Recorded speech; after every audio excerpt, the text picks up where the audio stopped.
Welcome to the Almost Reckless podcast. I'm your host, Amy Smilovic, and my guest today is Ted Dennard, founder and head beekeeper of Savannah Bee Company. Correct. 2002 is when you started Officially, it. yes. Privately owned, Correct. never taken a dime. Except from the bank. Yeah, I mean, but like your name is Yeah. Yeah. your name. Bank, There's no like private equity bank firm in release. Greenwich who's like, come on, Yeah. like it's you. And gross sales. 37, I think, after discounts. Yeah. 37 million. Wow. Congrats. But the big story here is Ted and I grew up together. We've known each other forever. Were you on swim team? Yes. On a little island A off the coast of tiny Georgia. island People off are like, the coast of what? Georgia.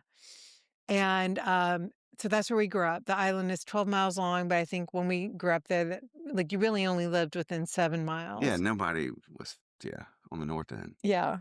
And we swam every morning in the summer at the casino, and life was good. Yeah. 6 out of 7 days. 7 a.m. Yeah.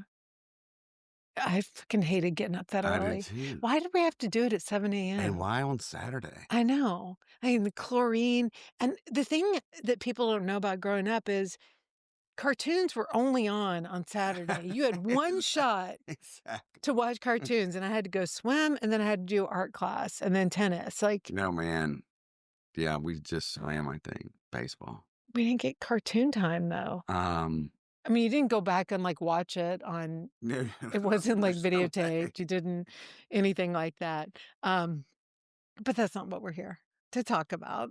No, maybe that gave us the discipline to Yes, persevere. I think it did. Got to do it.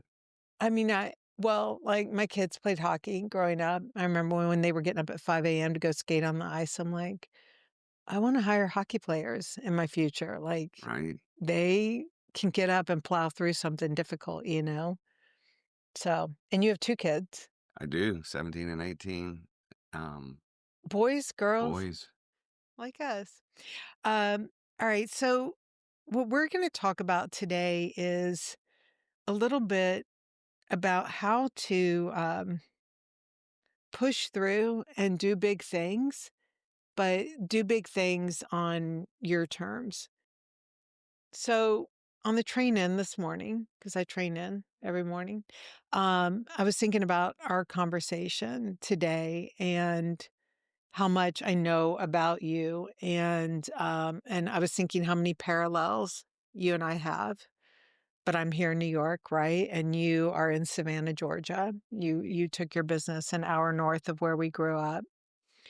And there was this interesting thing I read in a Substack, and it was getting to the point of... it was something about money, and it was about F. Scott Fitzgerald and The Great Gatsby, and the later book Babylon. And the author set up the conversation that he was going to have with a kind of requote from The Great Gatsby or Babylon into pulled from the script of an episode of The Wire, HBO's The Wire. And the quote was that the past is always with us, where we come from, what we go through, and how we go through it. You can become somebody new, get a new story, but what came first is who you really are, and what happened before is what really happened.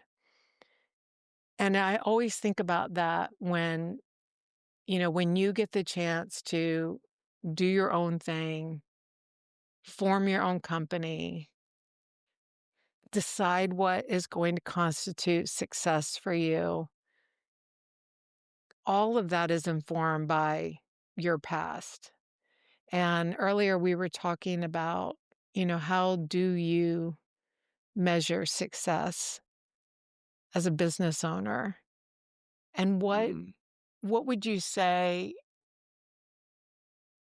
if I was watching a documentary on you 50 years from now, and they were like, these were the 3 most important things that Ted believed in and that he accomplished, like, what would those be? Wow. Um, You were a wh philosophy major, I right? was, So I know you've given this some and thought. I have been given time a lot of thought recently, which I don't mean to diverge, but or digress either. But yeah, like a spiral kinda, Mhm. and that instead of being linear, it's more Mhm. like this, and you're just Yep. kinda going, and so like swim team, whatever, you just go straight down. It's just, and it's what's supporting you, Yep. right? So that history, like you were just talking about, is right there. It Yep. is who you are. And the cool thing about that, I think, is it makes it more accessible. Um, or at least you feel like it is. I feel like it is. Mhm. Instead of like a long line where it's like that was the past. It's like, no, Yep. actually it's right there. It's still in It's you. underpinning me, and Yep. yeah. I always ask people if they have big regrets. Do you have big regrets? We got to keep. Let me write down these questions. Um, yeah, it's not. Yes, I do. I do, but not. I have regrets, but Mhm. probably not big. Um, if I really think about it, because And I've lived a life that is. I feel so lucky, yeah. right? Um, and the other thing about me, if we go back to your first three questions, is I'm not very planned at Yep. all. Yep. And so I'm kind of just like Winnie the Pooh through life. And so I didn't start out to think like, oh, I'm going to be successful. This is where I'm going. It was just kind of like making honey and Yep. selling a few jars of honey, not even on purpose really. And then people were calling, and it wasn't an intentional, I'm going to start a business. Yep. And then I thought success would be if I could sell 60,000 bucks worth of honey. Yep. I figured I'd be rich. Yep. And then then I learned more about business along the way. And then that it's like that mirage where it's a receding goalpost. That's where I'm headed. That's where Yep. I'm headed. It's never where I am unless I sit back and reflect and think, "Oh my god, we're selling a bunch of honey." Yep. But I gotta look backwards to see that because 'cause I'm kind of more living down the road. When I ask how you measure success, in the beginning, success was kind of easy to lay out, right? Wasn't easy to achieve, but like you said, it was It was like, make it sell some viable, bottles, right? right? Yes. Just make it viable where, okay, I don't have to go look for another job. I mean, And did basically. you so you never did the business plan? I mean, No, like, no. no. I took the leadership classes along the way and this and that, and, Yeah. but, I'm not a good planner. Well, I've always believed that if I had written out a goal to be where we are today, I I think I would have felt like such a failure for the first like Mhm. 10 years, 15 years. And when you feel like a failure, it's really hard to do things, no matter Agreed. how smart you are. I know. I do think it's not like I'm hard on myself, but I'm like, I think I'm saying I'm always down there. This is where I want to be. Mhm. It's just like I always say, all right, I'm going to exercise every day. I know I'm not going to, Right. but just maybe it's the sheer guilt that I would probably do 3 or 4 days a week. And Yep. and literally, whatever, it's kept me from being too out of shape, Right. but Right. I'm never quite where I think I, modeled my Yeah. goal, if you want to call it that. I'm not that person either. I always say I want to do it. And I even sign up for classes and then I don't show up and I'm like, God damn it. Damn. I Waste of know. money. It's the guilt that makes me do it, I think, after a while. Mhm. It's not like I'm riddled with guilt, Yeah. but So growing up, like, you don't fit the stereotype of the business entrepreneur that people seem to have in their head. Though when you watch documentaries about big entrepreneurs, what you find is often it was a series of like a lot of baby steps that got people on their way. So, how did you decide honey to begin with? Like, where did that come from? Because I grew up um, with you. I don't remember you eating a lot of honey. I did. I loved honey. Like, You did? You were like, yeah, I "I'm gonna love have honey. some Good. I, honey right now." I, there was, so this old man put bees on at the hostel. Yep. His name was Roy Hightower. And he was, I have no idea. He seemed like an old man to me. I Mhm. was 14. He put his You're bees, probably like yeah, he's 30. probably older, younger than me now. Um, but he put his beehives on our property Mhm. that's 100 acres, is forested. Mhm. Um, and would work with him Your property where? at did you ever go to the hostel in the forest? It's got geodesic domes and tree houses. Where was it? So you'd go out past Jekyll on your way, go under 95 and go another couple miles. It was just out there in the middle of nowhere. I never got invited out there. Well, you What the need to hell, go. Ted? Well, you're coming. We're having it's the 50th anniversary is July the 4th Well, this year. So we're going to have a party. so this guy's like setting up bees Okay, and put bees there. I'd work with him, and I loved honey, right? So I was terrified of the bees. I would put like duct tape around my sleeves and pants. I just did not want to get stung, right? I mean, which is fair. is that a trick of the trade though? Like if you don't want to No, get stung, no, you're supposed to do I that, or mean, that was just a weird kid who, maybe yeah. if you're afraid of getting stung, Mhm. which I certainly was, but I loved the honey, and I Yeah. loved that there was different types, different colors of honey from different flowers that the bees had visited, and that they tasted differently. Mhm. And honestly, that little moment is talk about underpinning who I am now. That's Yeah. what I sell different colors of honey. Yeah. That's basically what I do, which is ridiculous. No, But I love when you go into your shops and you have the tastings at the right. counter and it's like going to a wine tasting, only it's honey. So so that's how I got hooked on honey. But pretty much my whole life it was more like seeing it as stained glass color because it was something holy to me. Mhm. And I definitely didn't want to start a business. I just thought business was full of greed and Mhm. everything was just based on money. And Mhm.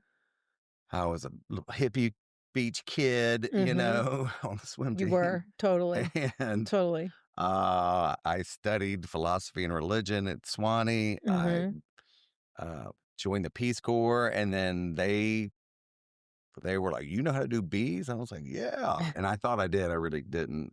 You're I like, didn't you know I tape did. up your sleeve Yeah, and exactly. yeah.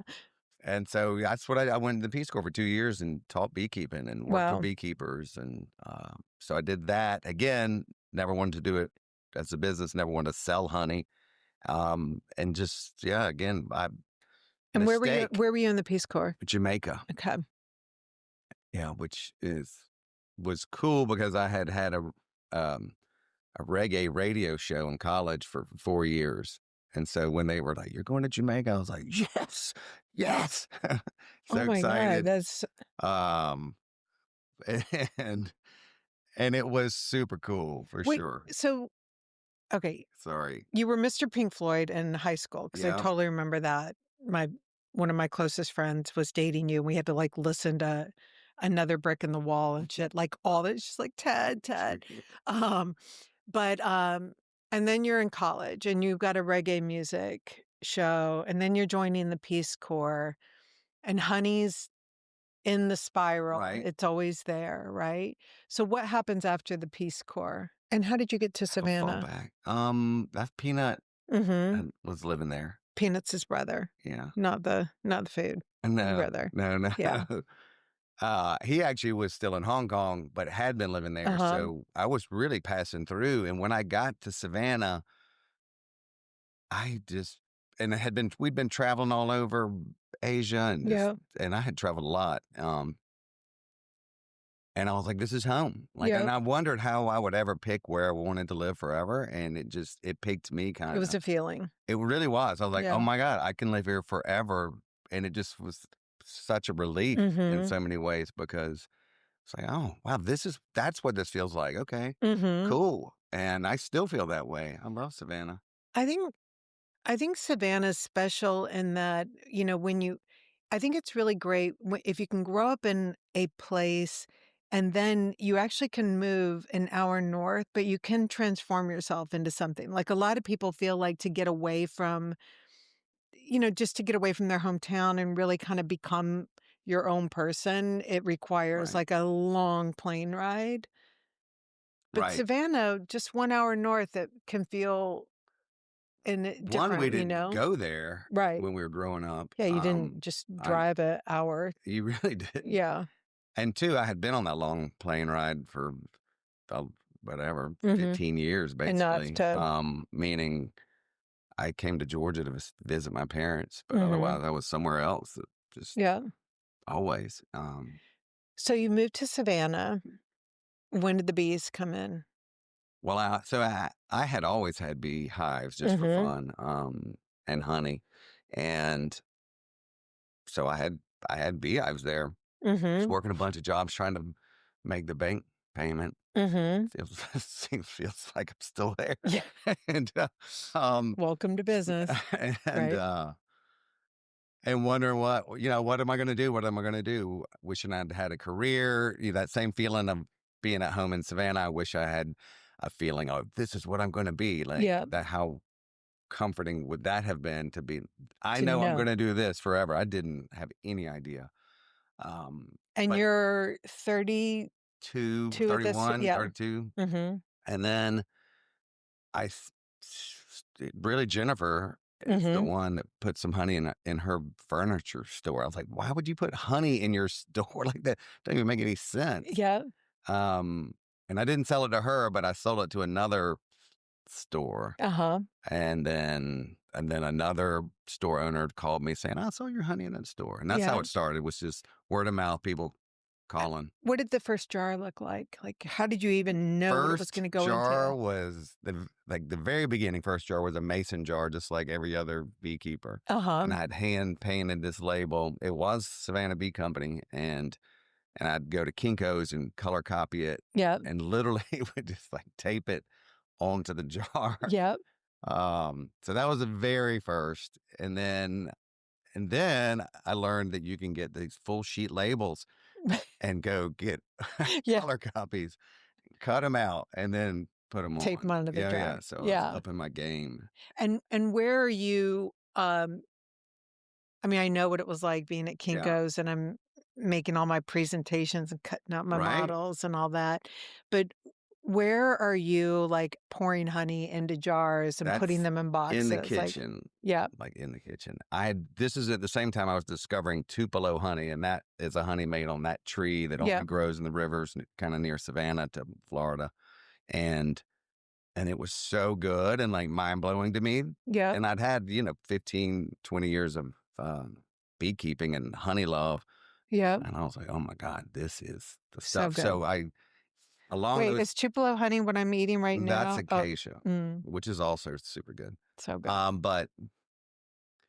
But I started putting in these wine bottles because one, they were free, Oh, so that's to speak, okay. and two, it would differentiate the honey in a way, not like business wise, but like I didn't want people to confuse it with the mason jar, the sticky bear, the Yeah, because in a wine bottle now, you're, like, attracting a connoisseur of something that, you it know. was that good, and it was more snobbery than anything. I Mhm, just wanted it to look as good as it was, mhm. and I didn't want people to confuse it with like it's not. I wanted to lift it up So out so of you knew you honey. didn't want it in the mason jar. Correct.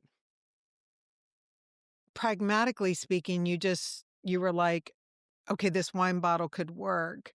And then did you back in the branding rationale? Like, that wine bottle, like, that could work, and then, wait a minute, that's kinda telling a bigger story, and, like, was it like that, or were you, "No mason jar, I want this to feel like a connoisseur type moment, therefore it's a wine bottle." Yes, all of those things, right? I found out where to source those bottles. Ended up buying them. This is over the course Yeah, of 3 years, making lip balms and double boilers and crock pots, and I'm pouring candles and making this. I made all the honey, right? I'd take the hives, yeah. Got a bank loan for $5,000 to buy 50 beehives, Yeah. and that I was off and running.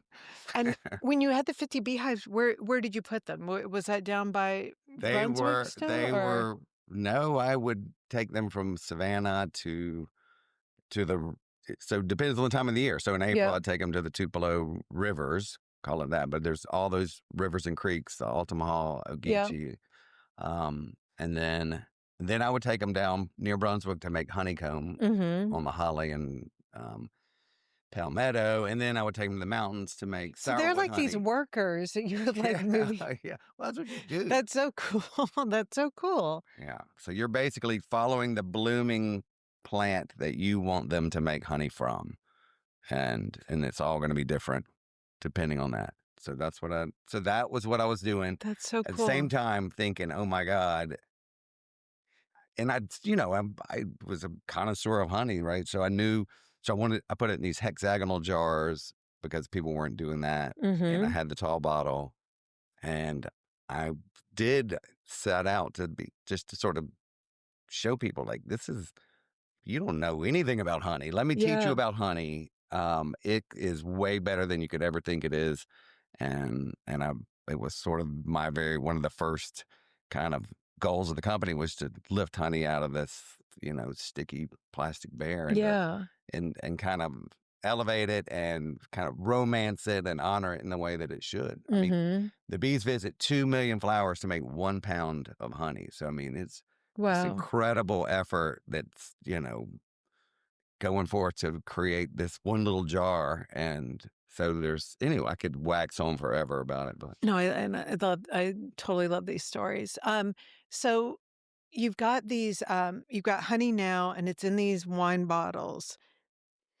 How are you reaching stores? Like, you yeah, got the furniture store, but, like, how yeah. are you doing, like, art fairs? And, You are know, you doing food markets?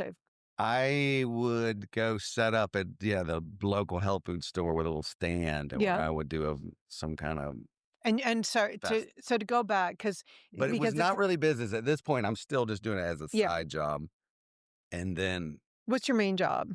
I was like 3 or 4 jobs. Yeah, I was doing wilderness therapy yeah, for adjudicated youth, yeah, as my main job, uh-huh, but I was teaching as a naturalist for the Board of Education, and yeah. I was resurfacing bathtubs and countertops and Okay, so you're so crazy busy, yeah.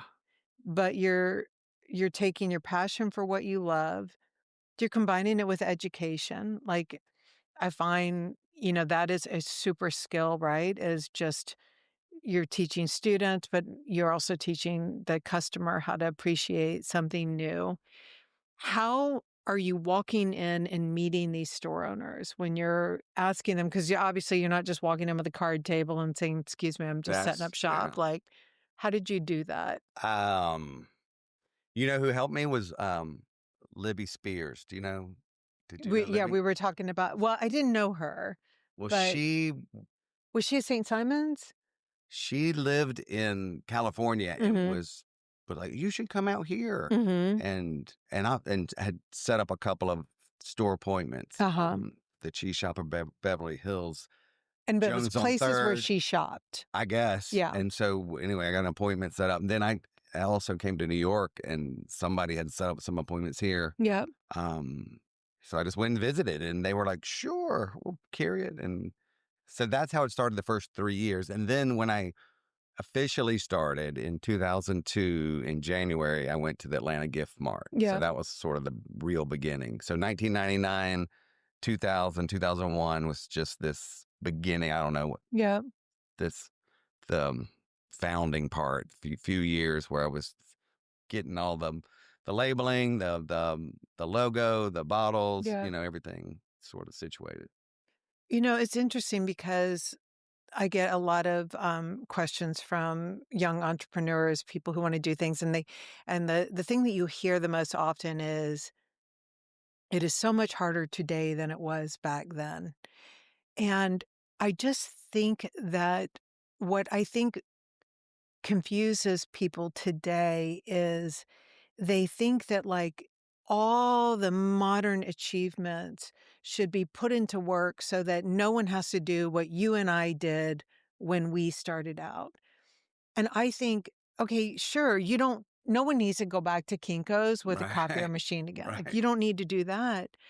But what I hear from so many stores is that they receive so many DMs, emails, et cetera, from all these different entrepreneurs, and no one walks into their store and says, "Can I put up this card table and prove to you that I'm going to sell this much honey? Will you let me have like a day?" Like, no one goes face to face anymore. And I think because that's how, I mean, I had 13 stores that I went out and met with first to start carrying Tibby.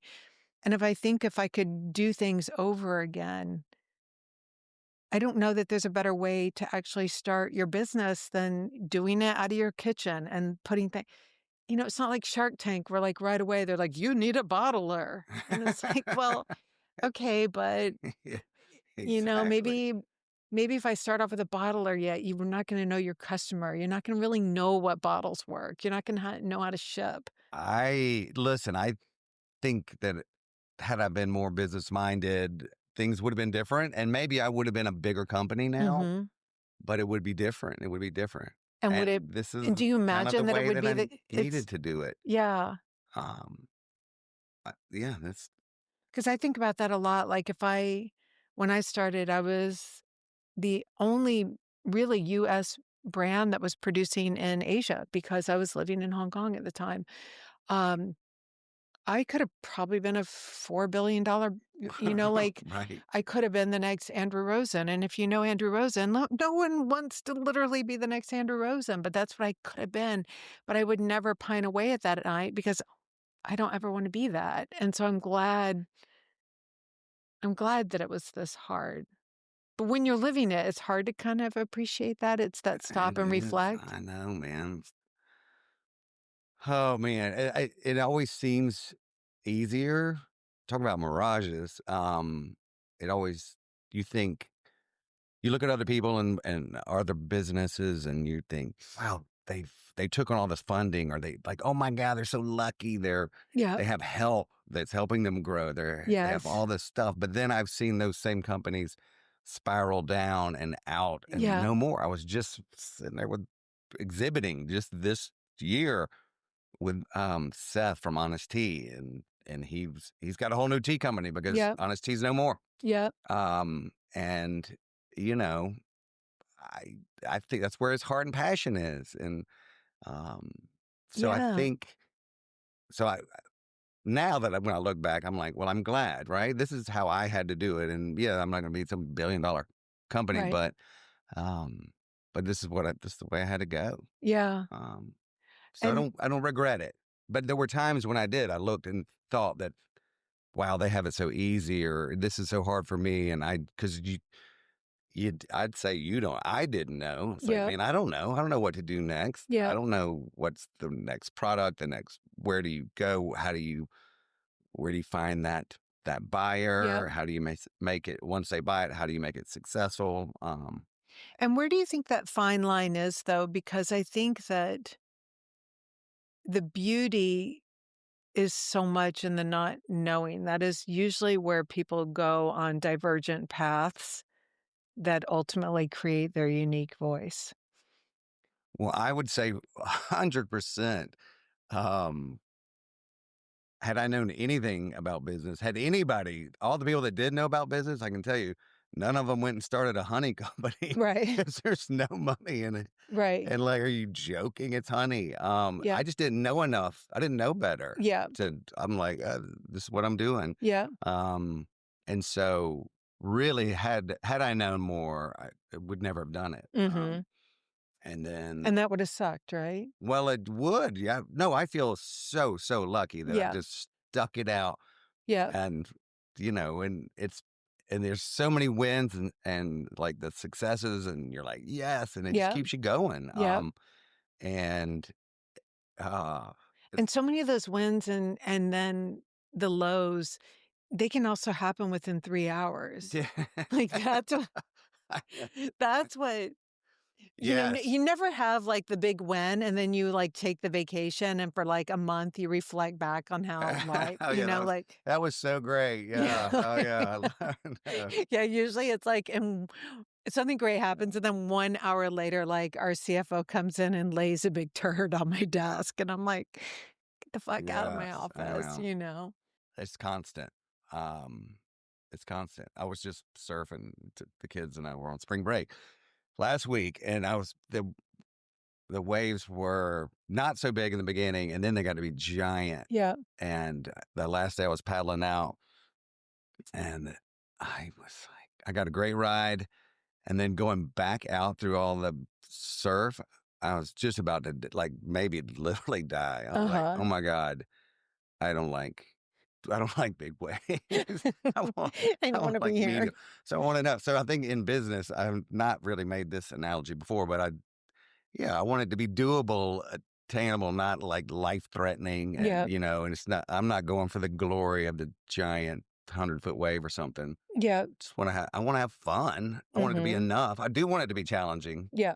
Um, and that's it. Waves are a good analogy because you have to go through a lot of wipeouts and Yeah. missed waves and just spend a ton of time. They call it white wave count. Yeah. Just sit out there, Yeah. just sitting Waiting. there, wave after wave to Catch the learn and right get one. better and understand it. And then when you do catch it, it's great, and that's what hooks you. And the same thing maybe with business, like failed sale after failed sale, and then you get one, you're like yes, Yeah. and it keeps you going. It it does, it's like a horrible drug that way, I you know. I wonder if know? I'm addicted to it. Because I would come home to my husband and I was like, "Babe, like, I can't. Like, we gotta come up with a 1-year exit here, a 3-year exit, like, don't worry, team, we're not doing that." But then, like, the next day, I'm like, "Well, you know what? In 10 years, I want that." And he's like, "Whoa." Like, last night, it was like, in 1 year, we exit. And I'm like, "Oh, I know, but that was last night." I'm like, "Really? Like, I have this new idea." Yeah. And I think, like, in 5 years and then in 10 years, like and he's like, "All right, he just doesn't trust me anymore on the he knows that Yeah, yeah. I'm so up and down that way. And so that's what the philosophy, religion major loves so much about business is that um, it's not the greedy, money's everything, or doesn't have to be. It's like creative. Yeah, You come up with an idea and then you've got to bring it into fruition. You got to bring it to life. It's like a little seed you have to plant and water and da da da. yeah, And then when it grows and then it doesn't bear fruit. yeah, And you got a ton that don't, you know, that just yeah, oh man, but when the one that does and it's actually bearing fruit and you're making money on it, it's like, oh my God, yeah. it's so rewarding and that creativity and is that's what's so great about business. I mean, versus not to disparage anybody that goes to clock in, clock out type of job, but that's why I feel so lucky is because I get to do all that. Yeah, It comes with the CFO dumping stuff on you and the burden of the bank and this and yeah, but but the creativity part is yeah. If you can get it to where the money works, whatever level that is, I mean, it's so rewarding, man. Like I wouldn't trade it for anything. I agree. And even I think with the clock in, clock out, it's really you learn this as you get older running your own business, but it takes a village. Like, My God. no one is a man on an island, literally. Like, it takes a village, but I do find that when those who clock in and clock out, um, when they at least enjoy the flames and the sense of Yeah. urgency Flames. and knowing that things will not necessarily be the way you said they would be yesterday, like Right. that ability to just release yourself to the moment when you come in is challenging for those who clock in and clock out. Um, but those who embrace it, like it's really rewarding for them. And hopefully inspiring, right? Like, Yeah, totally. mm, Well, I think, yeah, I just think like following your natural steps is so interesting. And I was watching a documentary this weekend on when the first catalogs were created in America. And first of all, Sears and Roebuck, or what? the first was Montgomery Ward, and the second was Sears and Roebuck, and they did it both, and both were based in Chicago. But what I watched 4 incredible documentaries this weekend. It was amazing how they were all, connected, but it was on the catalogs. I watched one on William Randolph Hearst, one on Walt Disney, and one on country music from the '80s to the 2000s. And as crazy as they 4 seem Weekend so inspiration. this is how I, like, Mhm. decompress, is, like, I lay on a couch and then just, like, Just watch, but I have my notebook out. right. But there were so many interesting, commonalities that came up. One thing that kept popping up was when they did the country music one, they said that in the early '80s, country music was, in this kind of wild moment where you had the Judds, you had Randy Travis and his baritone voice, you had, um Garth Brooks, like all these different people were entering the country scene Mhm. that had not been let into the world of country before. You know, the gatekeepers in the Grand Ole Opry were opening up the doors, and you had this time where country music was really, really flourishing. And flourishing in a way that, like, you had Vince Gill come on and, like, he sold 500,000 albums, and the next guy came on and sold 1,000,000. Then all of a sudden, people are like, "Wait, country music is big. Right. Country music is Remember big that. money." So then all of a sudden, you have people selling 5,000,000 albums.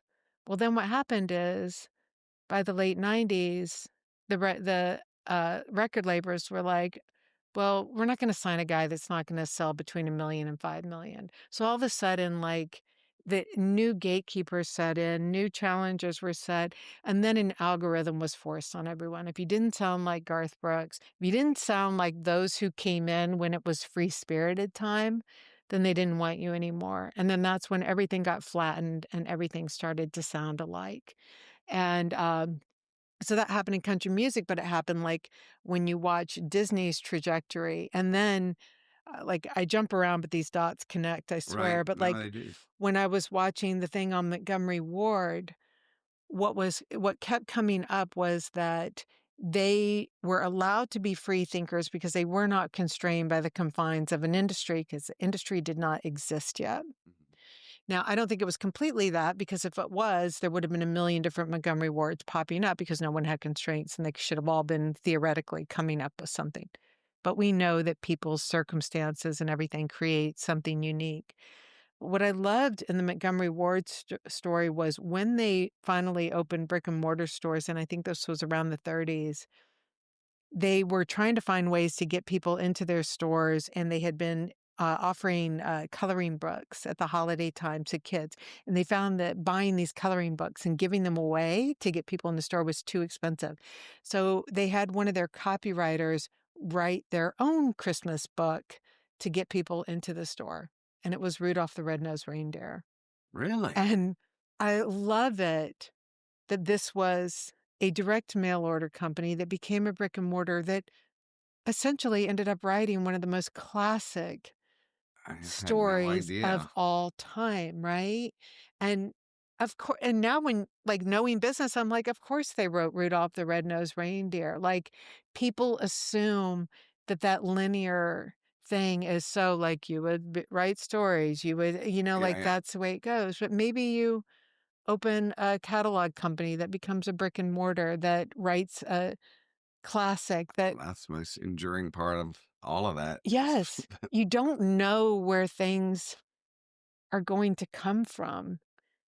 And when you build that industry box, when you build that algorithm around you so tight, that's when someone walks in and says, "Why are you writing a book about a reindeer with a red nose?" Get, Right. Right, right. don't do, you don't give yourself permission to just do things that seem like pragmatic or just very logical at the time. And that's such a danger, you know? I do, and I think that goes back a little bit to you saying how you're hearing people say it's so much harder now than it was. And I don't think I don't think it's harder now at all. If anything, I think it, people should be inspired now because there's been so many different angles that people have taken, and I don't know, seems more open, right? Not everything is going to work out, and I don't think you should just make it up here. You No. make it up here, and if you feel like you're, I don't know, drawn to something, right, energetically, maybe that you should go for it.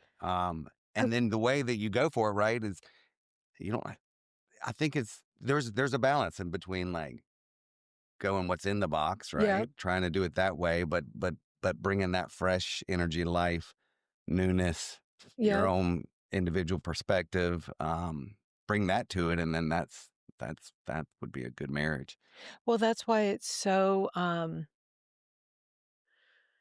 I mean, Rick Rubin is so big about this, right? That like you've got what you got and you got to package that and lean into that, right? Because that's your only unique trademark that you have. Everything else has been done before. You will always come in second. You will always be the comparison rather than like the creator. And I think people have so many, they let so many voices in to the discussion. And I think maybe that makes it harder than before is you literally have to tune out those voices. I do think that one of the reasons why I was able to start Tibby was I did it in Hong Kong.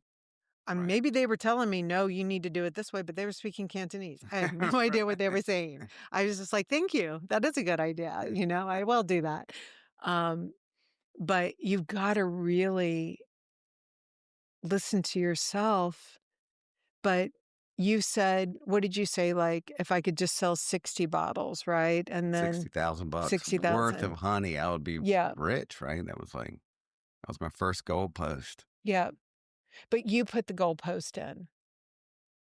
Like, I Yeah, mean, and yeah. you probably It had it, wasn't like, based on on business. I right, no. As I learned business, I realized, yeah, I might be selling 60,000 bucks worth of honey, but I'm not making any money at all. I'm yeah. losing. Oh, did you not see that Brady Bunch episode where they did the lemonade stand? Yeah, That I've was my forgotten first it. thing on, I'd ROI, forgotten on it. COGS. They're like, "Oh, Cindy, you spent this much on the lemons. You didn't make any money." Uh, darn. Um, Yeah, but I think that, you know, when you're trying to survive and start something as an entrepreneur, so much of your success is based on what you are gonna give to it in terms of just your wherewithal and your confidence, right? And I think that if if someone, because I remember I set a line, I was like, "I wanna make my first million." That was like, if mhm, I can make my first million with Tibby, and I remember, I was getting close to just it, huge, and I man. was huge, like, I was like, "This is insane," and I was getting close to it, and I was with a former colleague from American Express, and I remember I said, "I think I'm gonna be close to making my first million," and she was like, "I certainly hope you're gonna be making more than that." Yeah, oh yeah, And I God, remember it was like, "Mwah, mwah, right. mwah," and, but then I was like, "Okay, fuck that, man. She lives in South Florida, whatever." Like, but, you know, it was hard because it takes It's a little wind challenge. out of your sails, right? And because then, if you meet with bankers that, like, they're like, "Okay, that's not good at all. You need to be doing this." And, so setting those, like, almost like little private diary notes of what your benchmarks are. God, I've learned.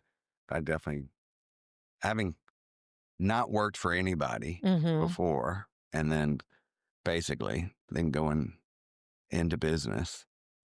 Yeah, I've learned a lot since then. Yep. Trial by fire, for sure. It is Um, complete yeah, it trial doesn't by matter. You fire. can make $1 million and be making $1 million and netting basically, and you could be selling, making $1 million in sales and losing Losing a another million. Yep. million, and you're down. Yep. Yeah, it's Yeah, and then these days, everybody wants that easy cash, Yeah. and just so you can just artificially just put your brand everywhere. Yeah. Um, but then if it's not ready and the market's not ready and the customers aren't buying it, it's just gonna just completely implode, and It implodes. then the person backing you, they're getting out, and it's just moving on to Yeah. the next thing. Well, and I think that's where, again, those baby steps are what build that foundation, and it's your foundational life that you've put all this onto now because, when you think about these, bee companies, honey companies that are concocted in a Stanford classroom Right. in a little think tank, it just it doesn't have the foundation under it. But I also find now I want someone like you behind the honey. I don't want to know that it was pitched Like a on Shark concept, Tank. yeah. I don't want it to be a concept. That is one thing we have going for, it's an authentic story. It's Yep. real. There's a real person, real beekeeper, And you didn't create. and it's out of love and passion Yeah. for it. And it's funny with all the hype over the last like 10 years on what authenticity is, to, to even have the word hype and authenticity in the same Right. sentence makes Yeah, exactly. it makes no sense. And it makes no sense when you had companies who literally were setting out to be, our goal is to be the authentic company of blah, blah, blah. And you're like, Yeah, wait. that's not a company goal. You just are it or you aren't. Right. No, Because it can't, you if can't you're make it not, it up. cannot be authentic by Right. definition. Correct. In my definition, anyway. Have Yeah. you ever really created something that you love that other people were like, that didn't Yeah, do well? totally. All the time. Why do you They try and like get rid of this throat spray that I'm telling you is just it's like a miracle. promoting next week? Yeah, it's like this Savannah Bee. miracle stuff. People in this country don't know anything about it, right? Yeah. And so we've spent 20 years selling it, not very well, but it's Uh-huh. sort of it's almost like an obligation in my mind. Like it's our job to teach as many people as we can about this stuff because it's so good. And once you learn, like, but in Asia and Europe, South America, like people know about it. Yeah. They just don't here. It's weird. Can I give you, But yeah, so all no, the I wanna time, give I'm you like, even 2 or 3 weeks ago, I'm like, we're not killing the okay, throat spray. We're not doing it. can I tell you an angle for Yeah, it just, like, to yeah. think about? I had read some like, we've got a toy poodle. He's really cool. Like, I Mhm. know the name doesn't sound cool, but he's cool. His name's Jack, and he always sits on the couch, and then all of a sudden, he's got, like, his, like, hairball and he's, like Right. he does this, like, prolonged cough, and I had read that if you, give him honey, that it soothes them and keeps them from coughing. So when he does that, I bring him out a little plate of honey and he licks a spoon and Jack stops like doing that. Good. But if I had a honey dog spray for his mouth, That's the I would limit. like Yeah. be done. He would stop like all those cats, like cat hairspray. I mean, honey spray. Like those cats would Hey, hairballs. Like, anyways, God, people love new their angle. animals. Yeah, they do. You People talk love about a their animals. business that I should have gone into probably. When Um, you when you look at risk of bringing on new things, what what's the rundown in your head to determine when it would be a no-go? Like how much risk are you willing to take? Is it yes. I think just over again because it was just such little organic growth, Mhm. literally like tree rings. They're like this Yep. big in the beginning, and then this big, and then It is like tree rings, over yeah. time it's like okay, You got a tree. it's. But I think having gone through all that, I do have I don't know if it's the knack, but I have an understanding of what might sell or what I want to sell, and Mhm. I understand how far out on the limb to walk Yep. risk wise.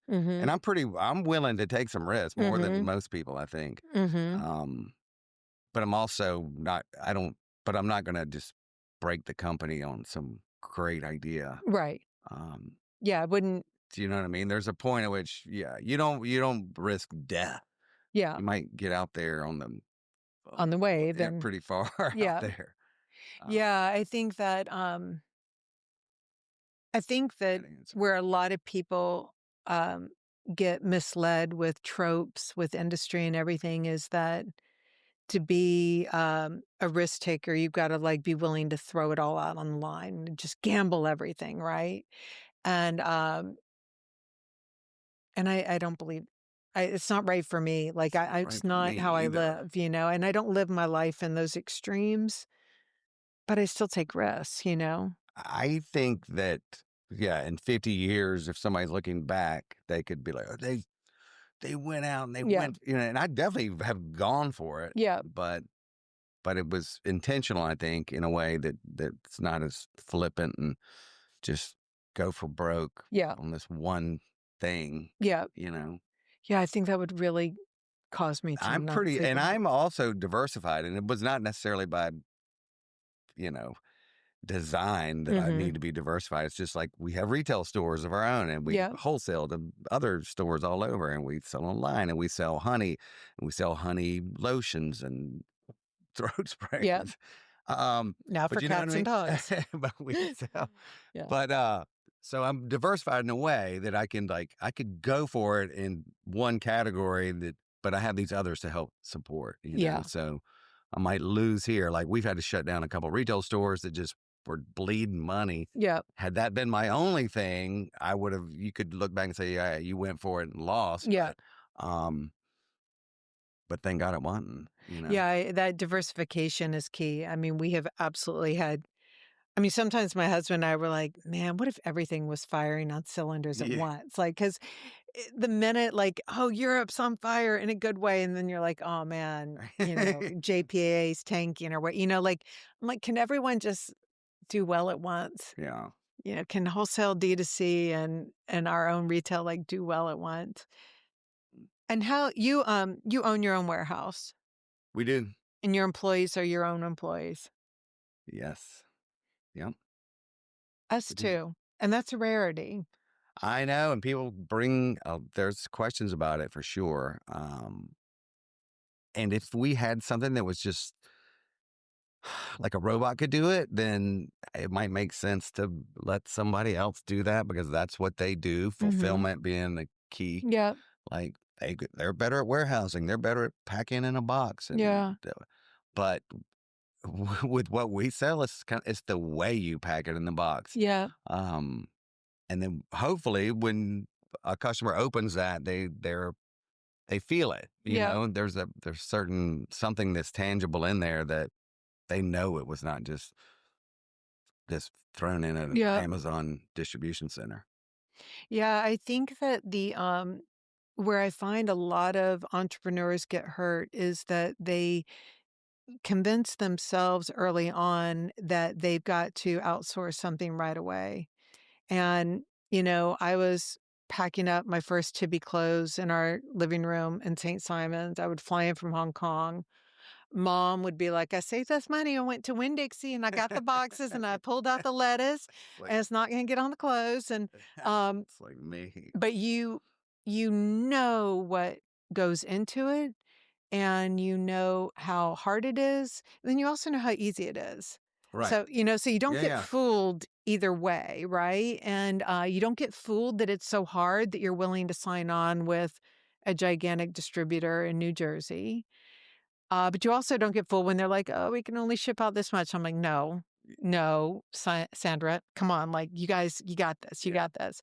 Um, That is for sure the case. and by you having, this was the case for us, and I bet it was the case for you. By you doing your warehouse from the beginning, that's what probably allowed you seamlessly to get into direct to consumer, to be able to do your own e-commerce, to be able to run it in a way that you could manage it and see what was working, what wasn't, like lean in harder. I can't imagine had we outsourced e-commerce from the beginning.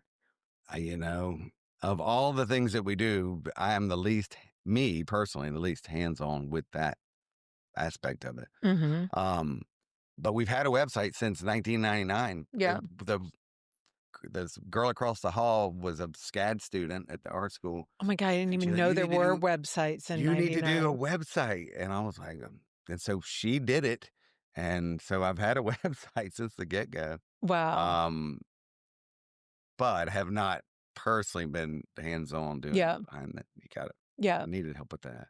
The other flip to what you were just saying is I've heard so many stories about people who I was recounting this one story. It was like, this guy made the 40-hour work week, the 4-hour work week guy looked like a workaholic.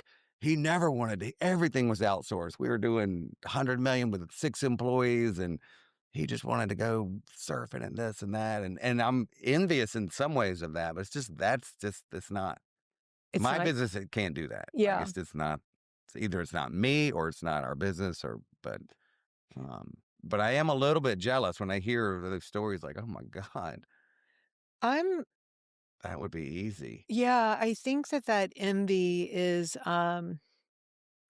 that it's really important when you feel that to stop and check your reality and what is really right for you or not. Like, going back to the beginning when I was asking and the quote from the HBO's The Wire around, F. Scott Fitzgerald's, book, The Great Gatsby. There was an interesting, quote then in the same, Substack about, it was, pulled literally from Babylon, F. Scott Fitzgerald's kind of follow-up to The Great Gatsby, and I wanna read it because it really it really stuck with me so hard, and it said, it was when the protagonist, Charlie, he was a wealthy American expat living in Paris, and he's talking with a bartender, and the bartender said, "I heard you lost a lot in the crash of '29." And Charlie, the wealthy protagonist, answered, "I did," but then added grimly, "but I lost everything I wanted in the boom." Right. And I just thought, that is everything to me. When you envy someone who has all of that, a lot of times it is not at all what it appears. And, or at least it's not at all what I would really value. And so I have to check myself when I think sometimes that I want that, because if I went there and compromised my principles, my values, that would be everything to me. That would be that would suck, right? Yeah. And you rationalize it for this and that. Yeah, I know. And I And think I'm with you. I feel the same way. Like I would never. I think I am where I am. I have aspirations for where I would hope that the company could go and grow and be. But yeah, then I wouldn't trade it. so. I like the way we've done it, the way that I've done it, Mhm. um, and like I can't. I truly do feel so lucky, right? Mhm. And I mean, I'm not the richest person or the biggest honey company or whatever, but Mhm. I probably am the luckiest Mhm. in the sense of in so many different ways for just meaningful Yeah. life and business. It's just yeah, it's good. So the first question that I kind of moved off of quickly was like, what are the three most important things to you? And I'm curious if they're the same as like what is kind of most important to you for your company as well. Like what are the three compromises you would never want to make in the boom? Right. Yeah, no, like you mentioned integrity and stuff. Um like I would never want to I it's hard for me to maybe distill it down into 3 points. Mhm. But if I were to feel like I was trading in like my values or Mhm. integrity or something for profit Mhm. to make more money, like Mhm. cheaper honey or fake honey or Mhm. y- um and honey, it could, but it's and really in my business it'd be like honey that I don't think is good, but it's cheap and they probably don't know anyway. Yeah. yeah, I mean, that would be a lie. I would hate that, right? Yeah. Like, that would be a loss. Like, I would if let's say I had a bunch of money to spend, I would feel hollow spending it, Yeah. so no, I wouldn't trade that in. But I don't but I understand why people do that, and for business, it's just not the way I am. It's not the way I'm wired. Yeah, I think, when you start to know that the integrity of your product is really viscerally connected to your own integrity, so you don't wanna ever lose that.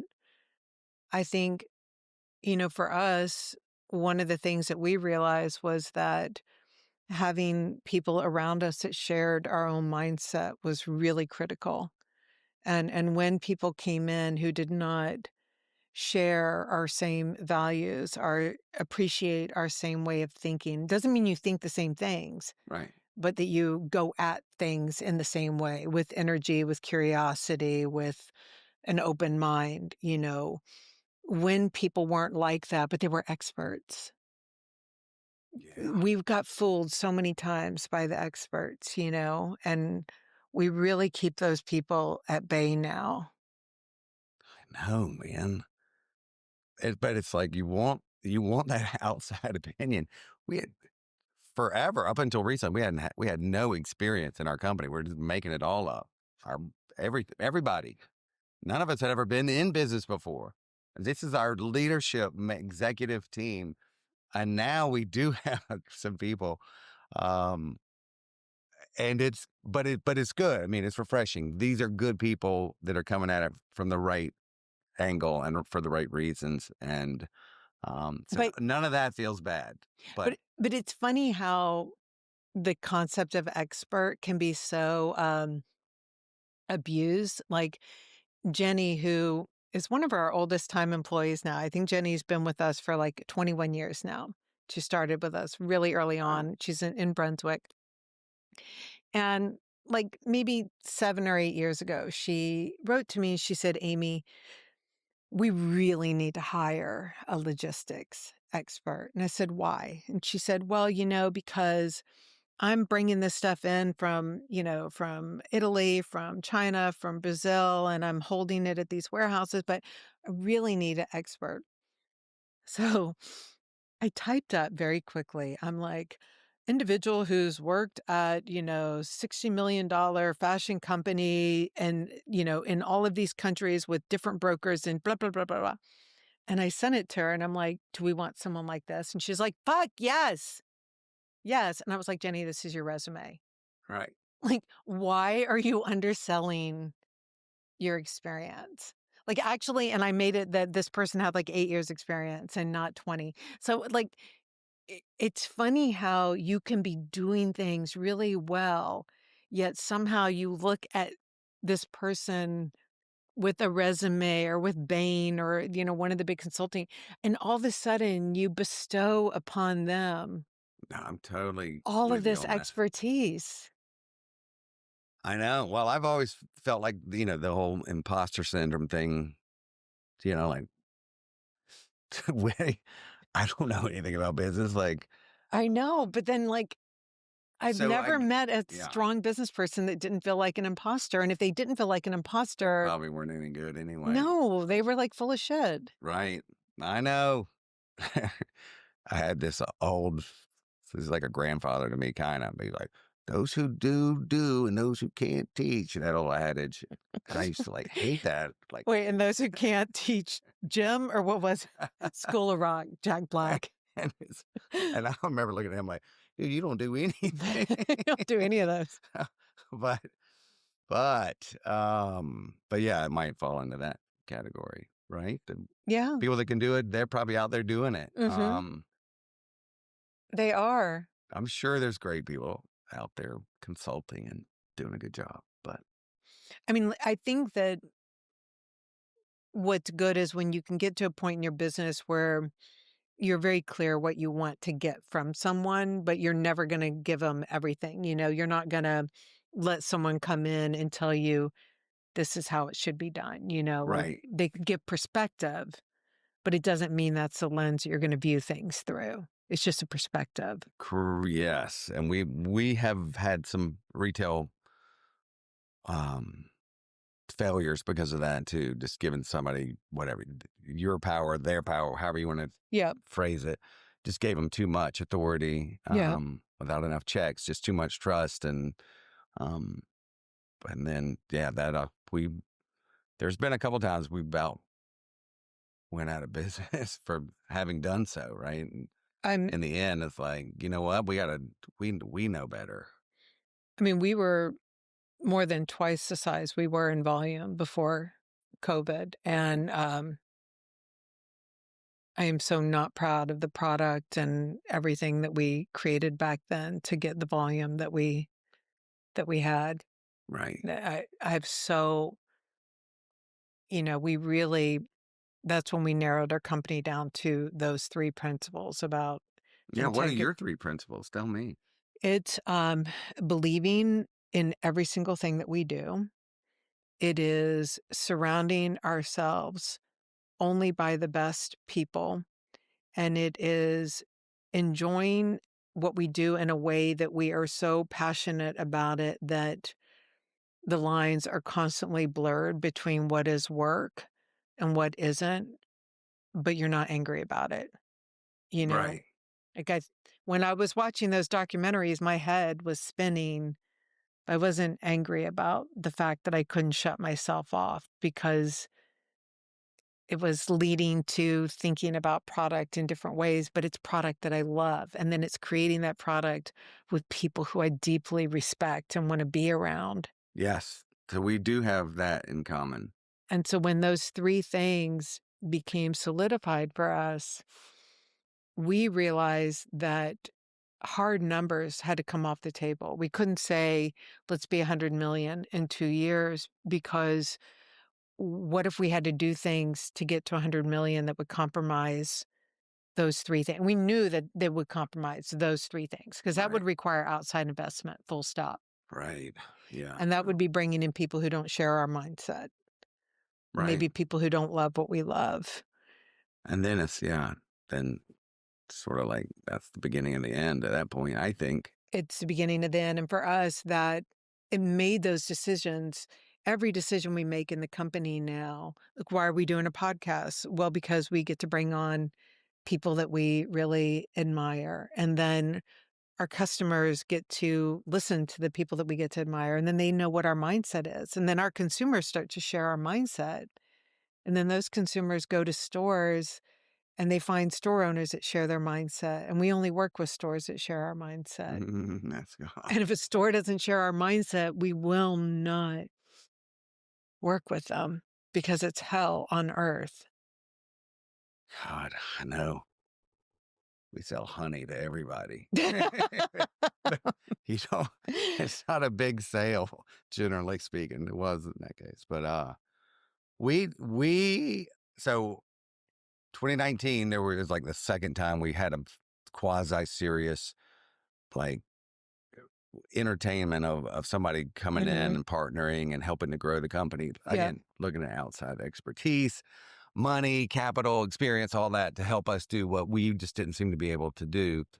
And then in the end, when it all comes down to it, it's like, man, this is just not even worth it. Yeah. Like, still, you got to do what you, still, we're going to do all the work. You're gonna just crunch The money's everything. really not Yes. going to be that good. I'm going to be doing all the work for, let's just say it was a 50-50 deal Yeah. for half.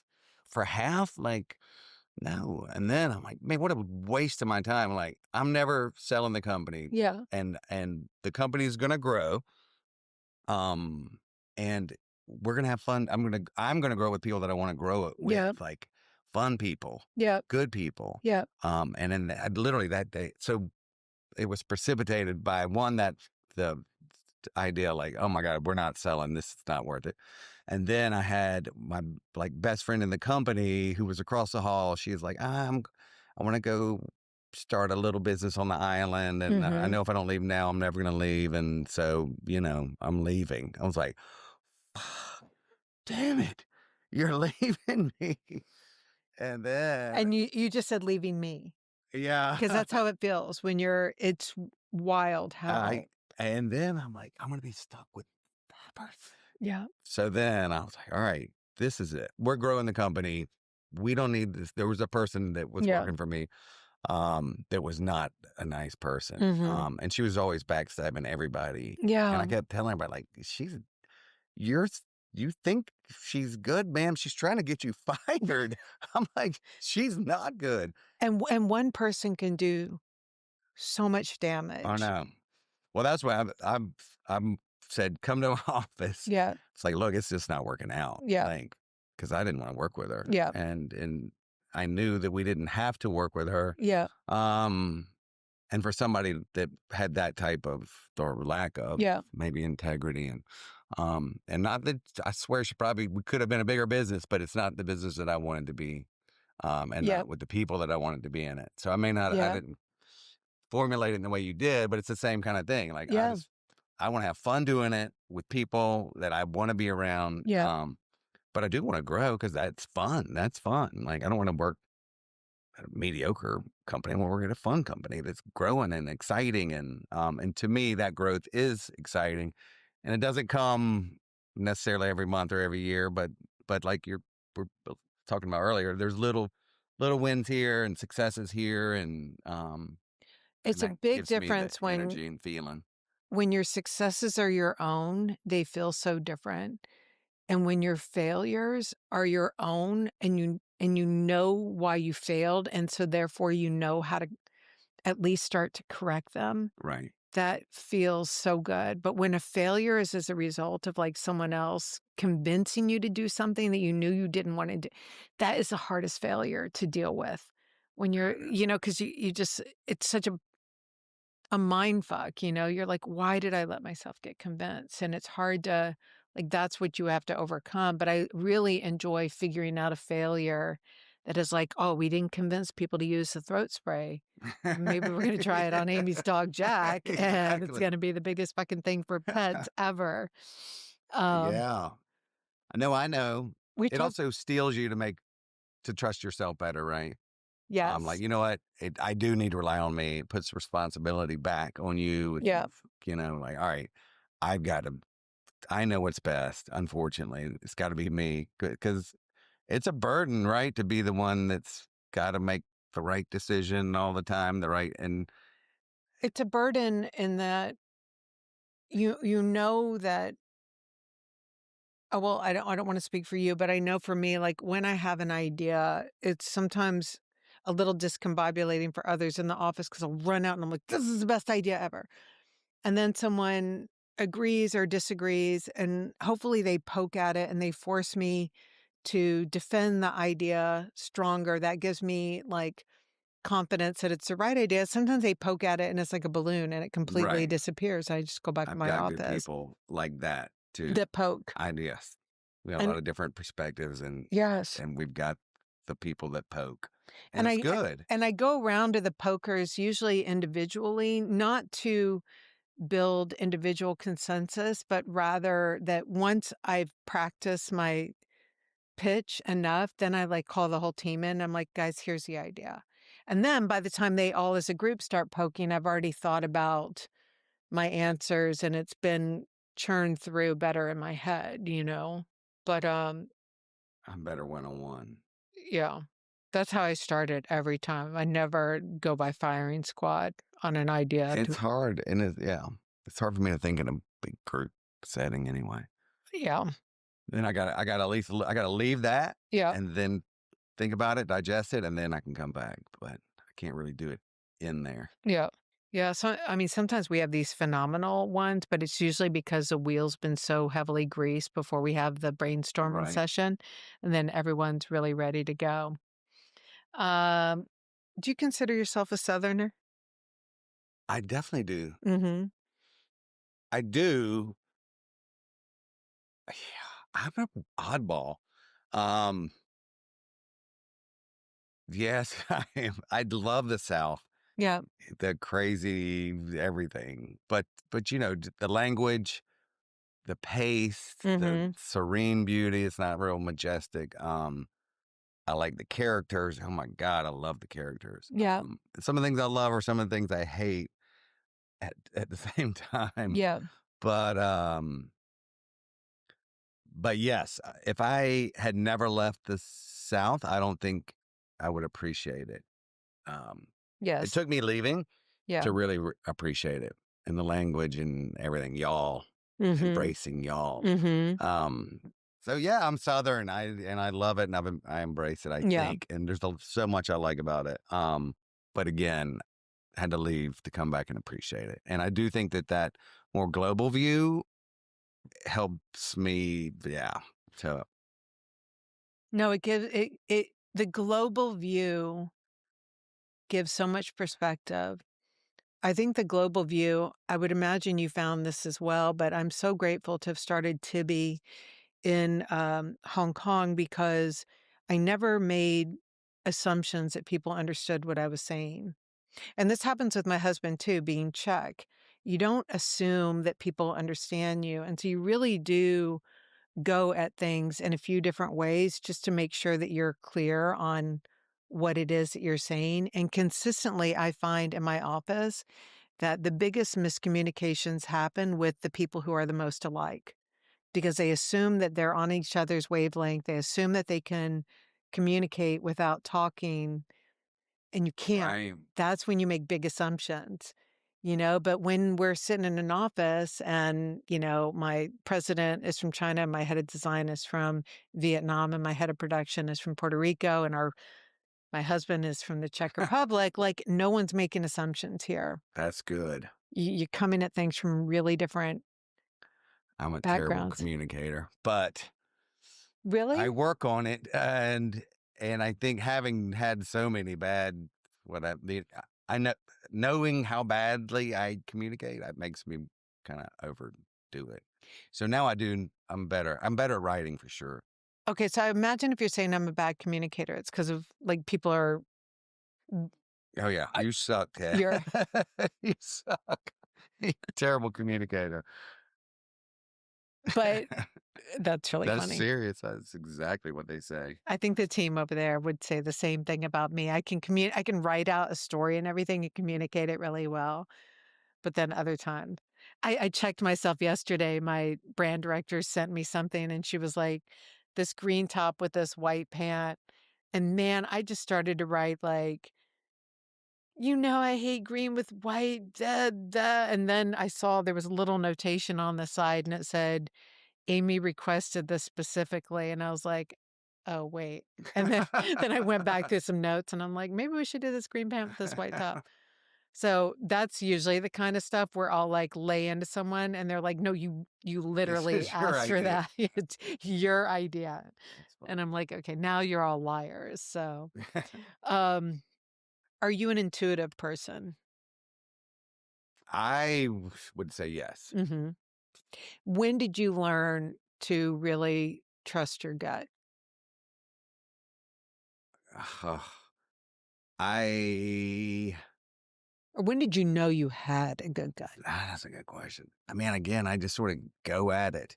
And that is sort of my MOI, just going through life. Yeah.